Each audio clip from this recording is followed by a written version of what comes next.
I'm going to introduce first Brenda McChriston.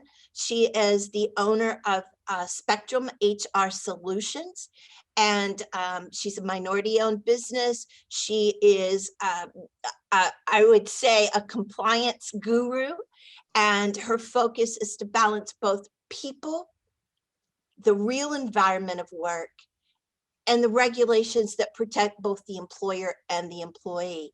And that is not an easy thing to do.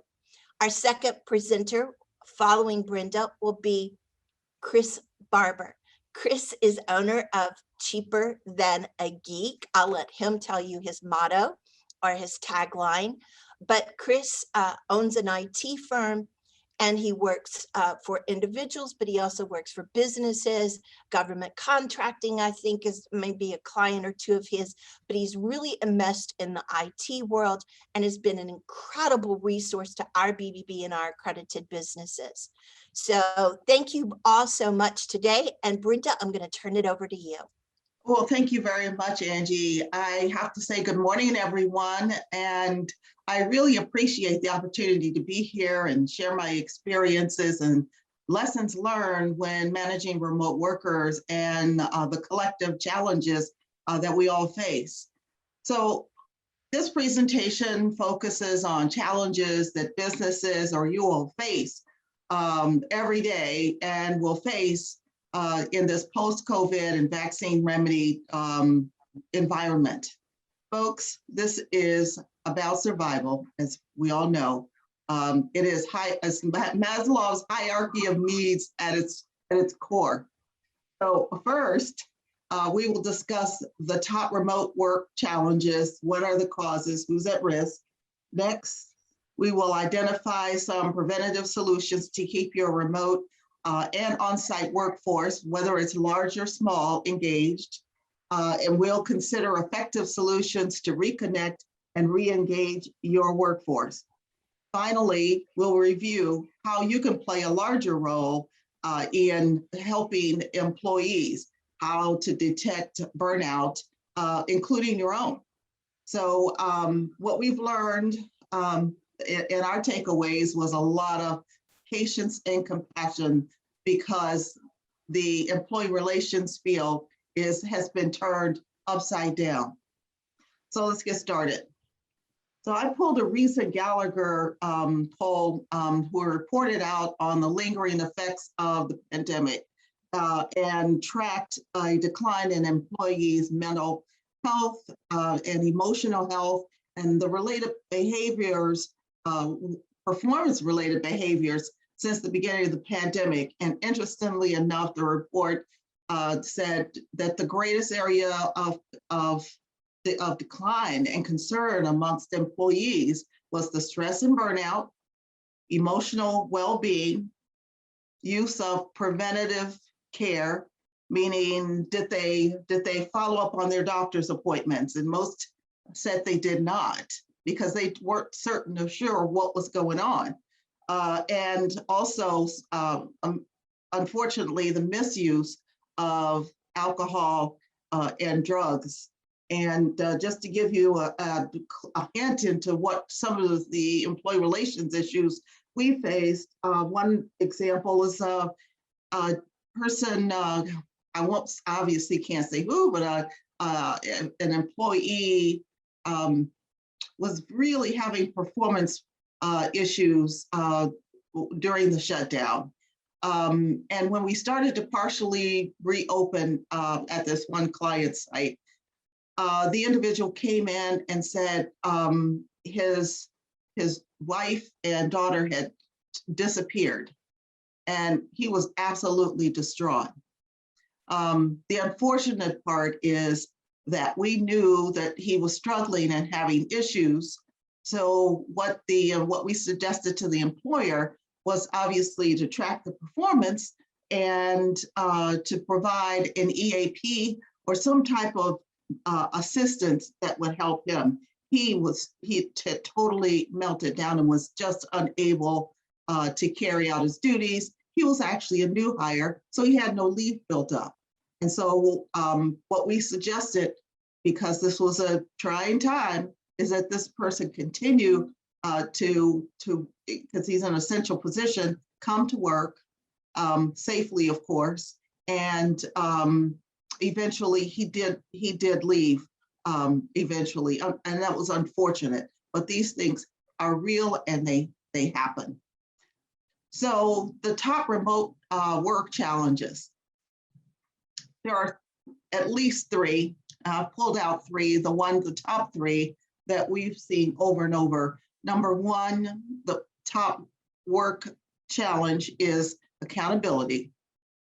Who's responsible for what, by when, how, reporting structures. We had a situation where a manager just told his team, and they were accustomed to working together, just get your work done. Well, they were traumatized during the shutdown. What does that really mean? So we'll talk about that in a few minutes. Productivity, a top remote work challenge. How much work? What are the expectations? What will be the deliverables? And in some instances, employers had to recraft and redraft job descriptions so that they could set those expectations. So we did have another situation where an employee just was so traumatized that she just stopped working. She reported in, she was present, but she was so traumatized that she literally sat at her desk in all of her PPE and was confused over what that really meant. And we actually got her into an EAP program. The third work challenge is engagement, communication. Who, what, when, and where. So let's identify some preventative solutions to keep your remote and on-site workforce, large or small, whether they're 2 or 200 in your workforce, engaged. And some of the effective solutions to reconnect and re-engage your workforce. First, what I would suggest is draft a telework or remote work from home policy and guidelines. Make sure that it complies with employment-based pre- and post-pandemic laws. As you know, the American Recovery Act just gave new life to the PFLA and the EFMLA and several other leave options for employers and employees. Number two, rethink your employee value proposition. And what we mean by the EVP is keeping employees means doing the extraordinary on pay equity, from pay equity to benefits to incentives to simple things like employee events to keep them re-engaged. One of our clients actually started a YouTube, his CEO started a YouTube channel and likes to dress up every other Friday in various costumes just for fun. And during those times, he brings his organization up to speed on what's going on, how business is doing, what new employees have joined the organization, what are some of the expectations that he has. And it's really gotten to be something that employees look forward to. So there are simple ways and simple things to rethink that are cost effective or don't cost anything at all except your time and your creativity. And then we looked at conducting and did conduct an employee engagement survey. Why did we do that? It's important to know what employees obviously are thinking, how are they feeling, to get feedback to determine whether or not employees are living under the circumstances, living their best lives. And that's not to be humorous. It's actually a point of fact. So we kept familiar activities going, such as the Employee of the Month, something that employees could relate to during this traumatic time. New hires just so you know, require an additional engagement and guidance. So I'm actually going to pop into my Telework survey results. And we conducted this survey. And some of the things that, just to keep up with how employees were feeling, and some of the things because we had overextended on the PPE, we wanted to make sure everyone was safe and was taking care of themselves. So all of the PPE that we could get, up to and including hazmat, those little hazmat suits were some of the things that we did. And employees actually were grateful for just the effort. Some of the things they had said was that how well are we doing? Do you feel the organization's currently helping with stress management? And they said, gee, they're attempting to be very accommodating, but I am very appreciative of their consideration. Another comment, if this question is asking a coworker, then yes, I'm able to communicate with them. It's been great between my coworkers and personal family members. I've been able to manage the stress. Tools available, so we made sure employees had the appropriate and proper tools. Get out of that. And another thing that helped us a great deal was the telework and guidelines. We actually have what we call our telework kit. And telework is actually not a new phenomenon. I believe I wrote my first telework policy about, I want to say in the late 90s. It wasn't popular. Employees were asking for it then, and some of you might recall the telework was telecommuting or flexible work schedules where employees were allowed to work 4/10s. Those are all kind of what had been done. However, the test as to whether telework can be done has been passed. We've gone from clients saying, oh, my workforce will never be able to telecommute.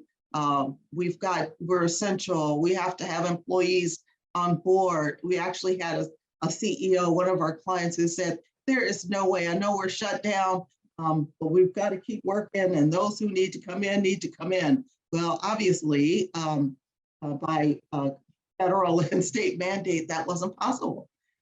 And soon he saw that employees were able to pick up and keep moving and keep doing what they do best. The big issue is communication. So keeping employees engaged, not just with their positions, their jobs, but with each other, and engage with their family members. So our telework guidelines are actually guidelines, a policy, who's responsible for what, the responsibilities, and then we ask them to sign it. And then I drafted a telework agreement, letting employees know that, hey, these are the expectations around your work hours, how you work, staying safe at home, liabilities, and what the special conditions might be, such as needing to comply with your renters or homeowners insurance for safety reasons. The next thing we did was get them to sign a telework request form so that it wasn't an automatic expectation, but it was something they could, it was a sort of a work promise. If you let me, if I'm telecommuting, here's what I would like to do. Work up to 2 days a week, 3 days a week, work remote, and here are the responsibilities that I will take care of. So it's sort of like a promise that while they're telecommuting, they're also going to be able to effectively take care of their work responsibilities. And for some of you, that might mean going back to look at their job descriptions, because they are most employees understand what their duties were when they're in the office, but understanding what the expectations are and how those job descriptions might change, because we've had to change quite a few. We've had to reorganize and rearrange work teams. Employees were accustomed to working with each other, and so we had to reorganize those as well. Okay. So it's also important here to say that any and every employee is potentially at risk, no matter what the job classification or the level in the organization. So in one organization, we calculated that turnover of women and people of color at 55% by the end of 2020. So take caution in keeping up with your turnover, who's coming, who's going. Somehow the risks are greater for certain individuals because of their responsibilities at home and the disproportionate number of women and minorities or people of color who have been affected. And we calculated the cost of turnover was absolutely tremendous. Normal recruitment and time to get there to backfill their jobs skyrocketed. Where it was 60 to 90 days to fill jobs, it quickly became a challenge to fill them within 6 months to a year. So establish a safe space for employees to report family issues is another positive and low cost thing that you can do. Because the stress affects everyone in the family. Have employees, if they feel comfortable and confident, maybe share with a trusted coworker or their supervisor who can respect their privacy and boundaries, but who can also get the approval that if they need to, they can pass that information along to an appropriate authority. Suicide rates, as you know, have skyrocketed. Word of caution, though, in playing the kind of mediator, and maybe not even mediator, but just sort of extra pair of ears, careful of the employment-related laws. Promote, and we actually stopped saying mental health, but we're using the word brain health because it feels better to people. A lot of folks shy away from employee assistance programs. And folks, let me tell you, it's one of the least expensive benefits you could ever provide. And there's no minimum number of employees that have to meet a level before you can contact your healthcare provider and ask about installing an employee assistance program. It gives them a place to go. Employees and their entire family members are usually eligible. So that is one of the solutions that we have proposed to an organization, because we noticed they weren't using the EAP. So we kind of we revived it and did some special programming around it, making it stand out much more in terms of and change that word mental health, because people are still afraid of it, to brain health. And we said, hey, look, if you had a sprained ankle, what would you do? Exactly, you get it, you take care of it. So when we change those words from mental health to brain health, it seemed to make more sense to employees. I have what I call a telework kit, and I'm going to stop here in a few minutes so Chris can take over it and tell you how the second half is how to keep your information confidential and ensure safety around your employees working remotely on their own equipment.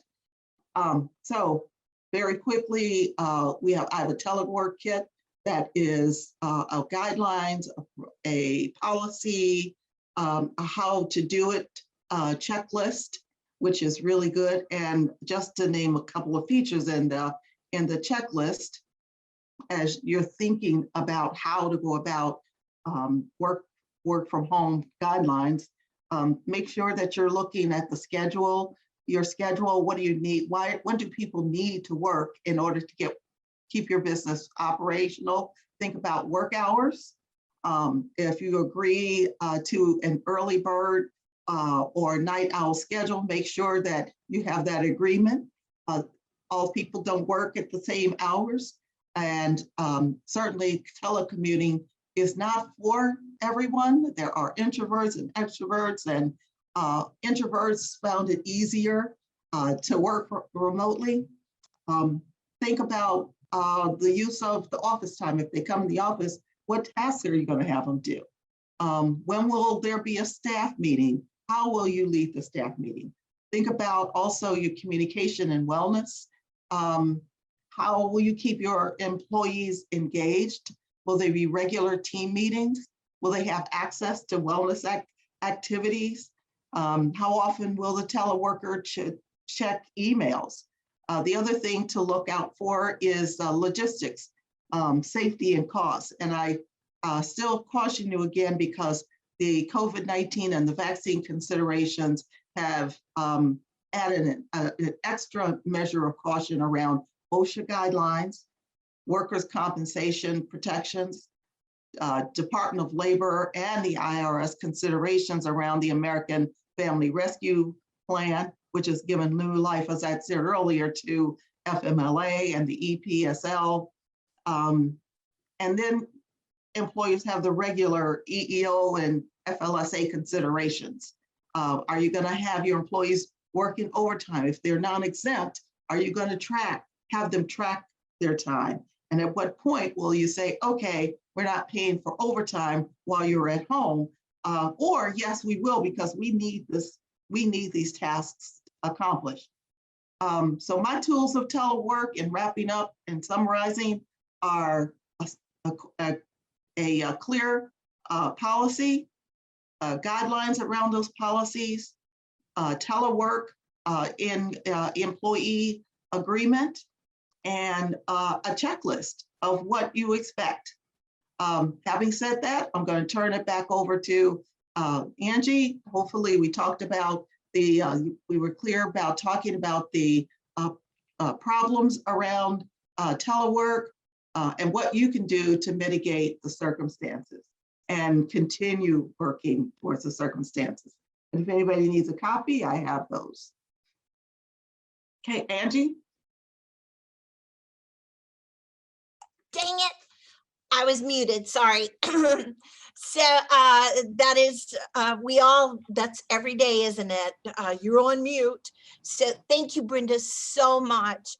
Again, I'd like to share with you guys that I was one of those individuals, Brenda, that said we could never work remotely. I was one of them. And within 2 weeks, we had everybody working at home, and it has really been an incredible process. And it's been very favorable. We are lucky enough that we can, the work that we do is so easy to track. So meeting objectives are very easy to measure for the work and the kind of work that we do. So that's been really important. Brenda, we put into places like we can track the number of phone calls made, outgoing, incoming, who that call was for, so we can make sure that people are doing the customer service that's needed. We were able to set up systems in which all our employees took home our equipment, including their work chairs. But they have 2 screens, the units, because Chris, this is transition to Chris, because they advise we've got to protect our data. And the best way we can do it is having a system-wide connection that enables our IT vendor to come in and update, to do security checks, and to manage that, because that was one of the most important things with cybersecurity risks and protecting our clients' data. So, Brenda, thank you. Again, you've been instrumental. Now you're going to be working with us to help us as we transition back. We'll never be back full time. But working that process of getting our employees going, yeah, you need, 2 days a week, 1 day a week, that, that transition back is already, I can see it's going to be a challenge. So we'll be using your help for the reverse. But now I'd like to turn the program over to Chris to speak about the remote challenges we've had from an IT perspective. And again, I can't say it enough, cybersecurity risk and protecting our clients' data. Chris, thank you so much. Turn it over to you. Yeah, thank you, Angie, and thank you, Brenda. As always, that's very informative, and HR is super important. And kind of like IT, not everybody takes it as seriously as they should. So I appreciate you sharing that today. Angie, it's funny you mentioned that you were one of the folks that didn't want to do the whole remote working thing. I've been saying for like 15 years we should be doing more of this. And most folks are in your camp. They're like, I don't know, I kind of want to see what people are doing and so on and so forth. So that's like kind of the common thought process. But everything's gotten turned on its head, and you both alluded to this. It's not going away for sure. So from my nerdy end of this presentation, I'm going to talk about the things that you need to be worried about from a security perspective. And I'm going to have a checklist you can get at the end. So if I move a little too fast, you'll have something that you can look at later to make sure that you're secure. And, you do want to take this stuff seriously. When everything was getting rolled out with Angie, she prioritized cybersecurity as an important initiative. And because of that, they've had no issues. So it's a real thing. It's important. You got to stick to it. And buckle up, everybody. It's about to get nerdy in here.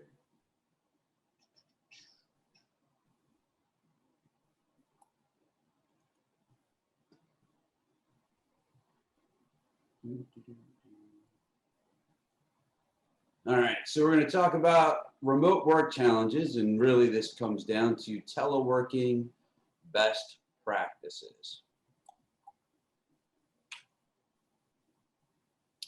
So, some things to consider.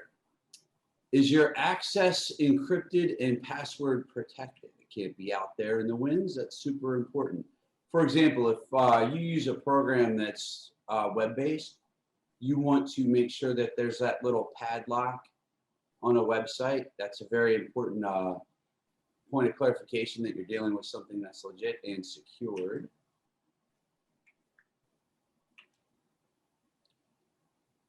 Is your access encrypted, and by how much? For example, encryption for online banking is 128-bit encryption. That's important. But first step, baby steps here, you got to make sure that your stuff is in fact encrypted. You want to make sure that you're using strong passwords. And folks, resist the temptation here to reuse your passwords everywhere.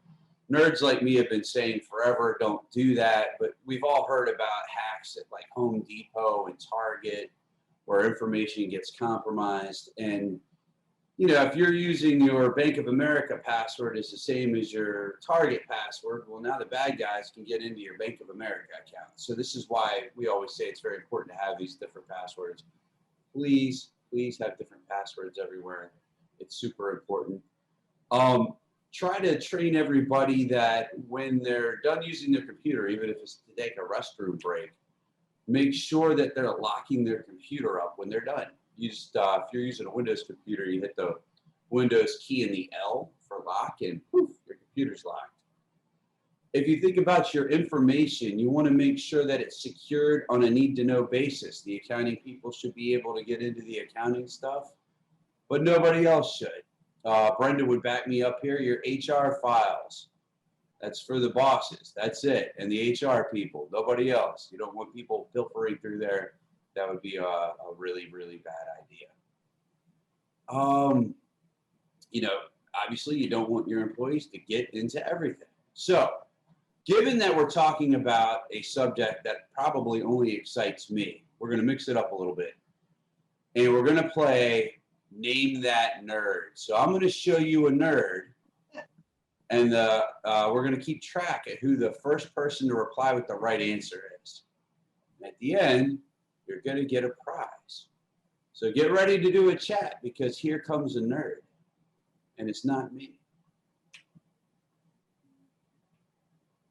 Who is this? Use the chat.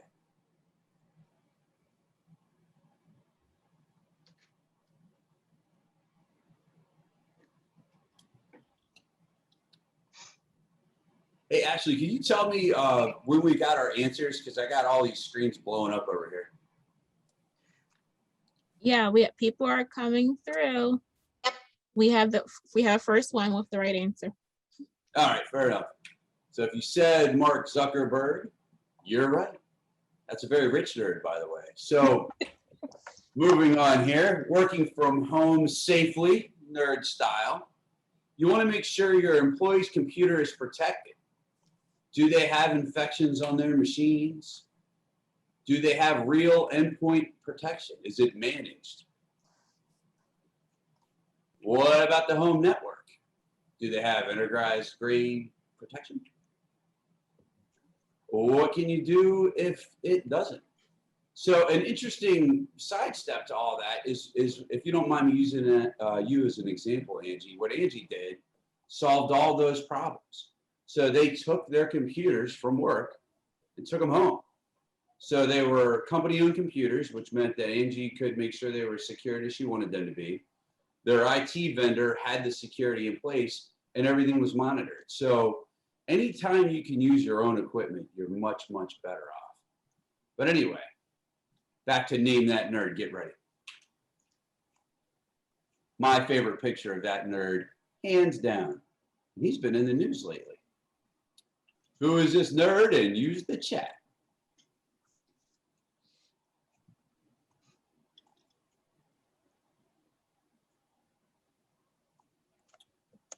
You got it.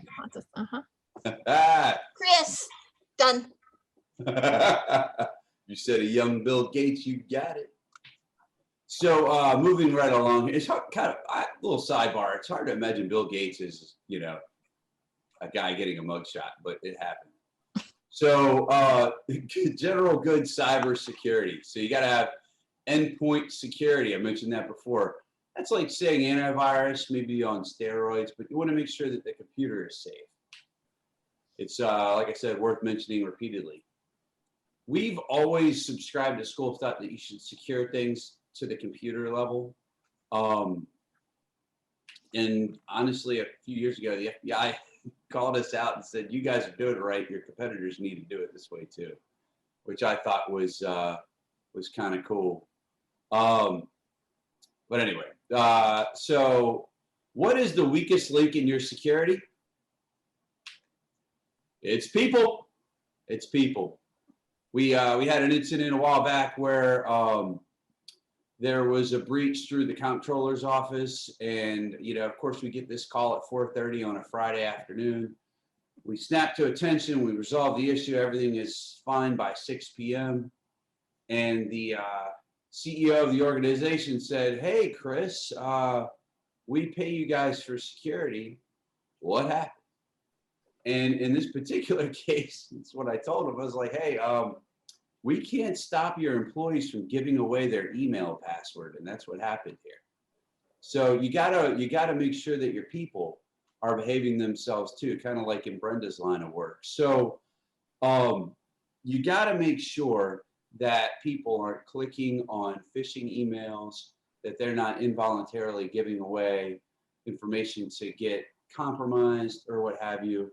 So Angie, if you don't mind me using you as an example again, they have a phishing program in place where there's routine, what we would call simulated phishing attacks that go out to her employees, and then there's reporting back on, did anybody click it? Did they report it the way that they're supposed to?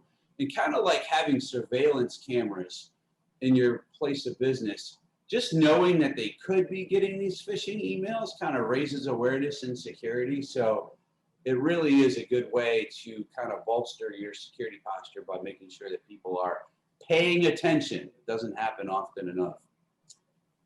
Please get ready to name that nerd. This one's kind of hard. Who is this? Use the chat. Sure.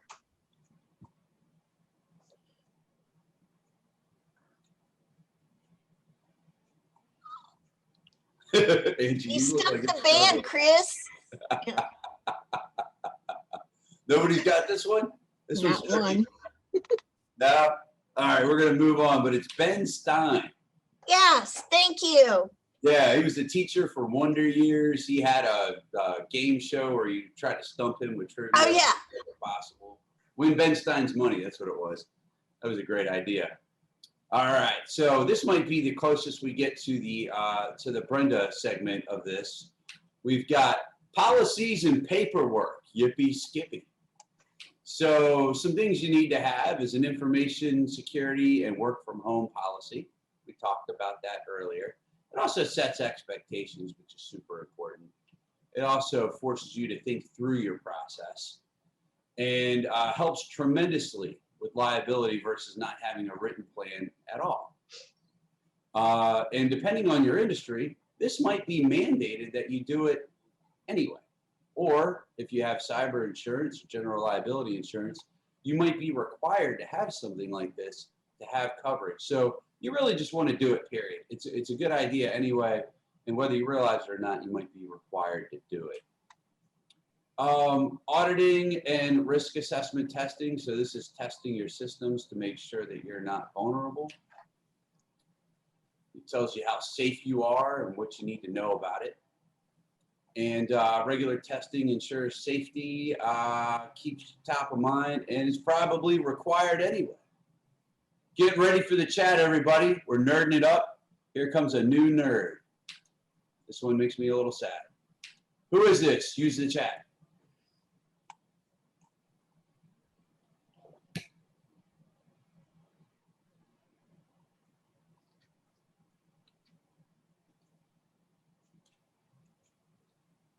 You look like you know who this is, actually. Are you like I an do. undercover nerd? We have an answer. We have two answers. All right, if you said Screech or Dusted Diamond from Saved by the Bell. you are Krista correct. Hickman, way to go. Nice. Rest in peace, Dustin. All right, so proactive is cheaper than reactive. Crazy concept, but it's true in everything, including IT. Education. So we talked about the simulated phishing, talking to your people about how bad guys are trying to get in. If you're a public-facing entity, I'm going to pick on Angie again, like the Better Business Bureau, it's not hard to figure out that Angie's the boss and say Ashley works for her. So a bad guy might send an email to Ashley, say, hey, it's Angie.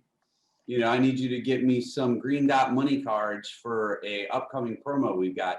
Some of this stuff sounds silly, but people fall for it all the time. So talking about it is really, really important. You know, employees are not security gurus, so you got to train them. We talked about testing them with simulated phishing attacks, super important. And employees need regular, quick refreshers, so make sure you're doing that. Mentioned a couple times before that endpoint and network protection is super, super important. That's because it is. And it helps you sleep better at night. And it helps me sleep better at night when you're better secured because I'm a nerd. All right, get ready, folks. We're nerding it out. This might stump you. Maybe not. Dun, dun, dun, dun. Who is this? Use the chat. Oh, I know the movie. Yep. Sasha, If that's you know what the I movie, you're good because that's the name. Yeah. Great movie. Napoleon Dynamite. Sasha, thank you. Very good, very good. If you said that, you're right. Now, if you said Chris Barber in high school, you're a jerk. You're pretty close. All right. So, in case disaster strikes, because hey, that anything can, no matter how good your security is, you can have a problem. You gotta back up your stuff.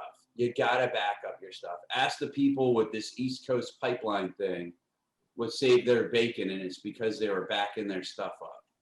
Now we all have gas problems, but on-site and off-site backup is the best. So you got on-site so you can get back in action faster. You have off-site in case you get hit with a ransomware attack like the gas pipeline people did. File level is super important because of that ransomware attack. You guys have been reading the news, you know what's going on here.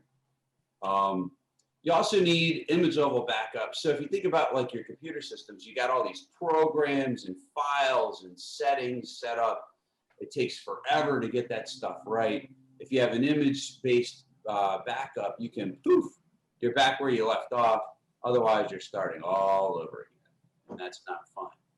So I want to get your fingers ready here for the chat, because we've got a nerd from a while ago.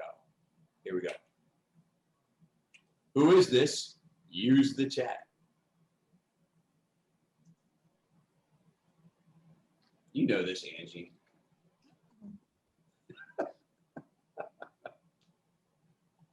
Looks like Karen might know.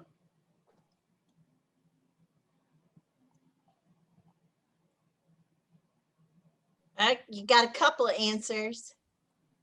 Rick All right. M, Honey, I Shrunk the Kids. Nice, nice. You guys are right. So if you said, Honey, I Shrunk Rick Moranis, you won. Brenda, you got it first. I love it. I love it. So,